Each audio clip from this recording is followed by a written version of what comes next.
quantum computing has long been hailed as the next frontier in technology, promising to revolutionize industries from cryptography to drug discovery.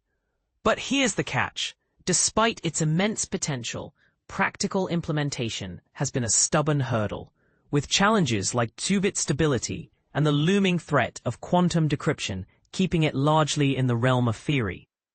Until now, recent breakthroughs are finally bridging the gap between quantum computing's promise and its real-world application, and the implications are nothing short of game-changing. Researchers are making strides on multiple fronts, each pushing the boundaries of what's possible. At the University of Wisconsin-Madison, a team has developed a chip-scale neutral atom platform designed for manufacturability, a significant leap toward making quantum computing commercially viable. Meanwhile, UK-based EnSilica is tackling the critical issue of post-quantum security with a compact IP accelerator optimized for next-generation SoCs. And in a collaboration led by Northwestern University, researchers have achieved a milestone by building the first monolithic electronic-photonic quantum chip in a commercial foundry, paving the way for mass production. But here's where it gets controversial. While these advancements are undeniably exciting, they also raise questions about the readiness of industries to adopt quantum technologies and the potential risks of quantum decryption. Are we moving too fast without fully understanding the consequences? Let's dive into these developments and explore what they mean for the future of computing and security. Trapped atom qubits. From lab to industry. Neutral atom qubits have long been admired for their long coherence times and high-fidelity operations, but their reliance on bulky optical setups has stifled commercialization. Enter the University of Wisconsin-Madison team, which has developed a chip-scale atom trap array that integrates optical components onto a planar substrate. This innovation, co-developed with quantum hardware company EnSilica, significantly reduces the footprint and complexity of neutral atom qubit arrays, making them industry-ready. The team, including PhD student Chengyu Fang and professors Mikhail Katz and Mark Safman, used photonic waveguides and microfabricated lenses to precisely position and manipulate rubidium atoms. This approach not only simplifies the system, but also addresses scalability, a critical challenge in quantum computing. EnSilica plans to use this design to create modular qubit units for cloud-accessible quantum services, bringing quantum computing closer to everyday applications. And this is the part most people miss. The potential of neutral atom qubits extends beyond traditional computing. Their long coherence times make them ideal for hybrid quantum classical computing and quantum networking, where distributed architectures can benefit from their stability.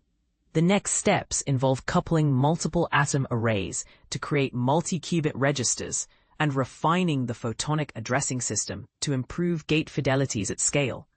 EnSilica's bold move in post-quantum security. As quantum computing advances, so does the threat of quantum decryption, which could render current encryption methods obsolete. EnSilica's E-Sci crystals is a bold response to this challenge. This single IP block consolidates three critical post-quantum cryptography (PQC) algorithms, dilithium, Kyber, and SHA-3, into one accelerator, reducing silicon area and power consumption. Here's the controversial angle. While EnSilica's solution is innovative, it raises questions about the readiness of industries to adopt PQC. Are companies prepared to invest in quantum-resistant security before quantum computers become mainstream? EnSilica's CEO, Ian Langshire, emphasizes that the technology is designed to counter harvest now, decrypt later threats.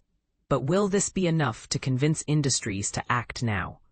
The IP block is optimized for both mature and advanced process nodes, making it suitable for 5 nanometers and below networking ASICs. By integrating PQC functions directly into secure SoCs, EnSilica aims to protect IoT devices, data centers, and automotive electronics, sectors that must adopt a collaboration between Northwestern University, Boston University, and UC Berkeley has cracked this problem by demonstrating the first monolithic electronic-photonic quantum chip fabricated in a commercial foundry. The 1mm by 1mm silicon chip combines micring resonators with integrated electronics for real-time stabilization. On-chip photocurrent sensors and microheaters allow the chip to self-correct for temperature drift and fabrication imperfections. Eliminating the need for bulky lab-scale equipment, this breakthrough proves that quantum photonic systems can be manufactured in high-volume foundries, a critical step towards scalability. But here's the question. As we move toward mass production of quantum photonic systems, how will this impact industries like secure communication and sensing? And what are the ethical implications of making such powerful technology widely available? The bigger picture. These advancements collectively represent a significant step toward a quantum ecosystem that is both technologically viable and commercially scalable. From trapped atom qubits to post-quantum security and photonic-electronic chips, each development addresses a critical challenge in quantum computing. But as we celebrate these breakthroughs, we must also grapple with the questions they raise. Are we prepared for the quantum future?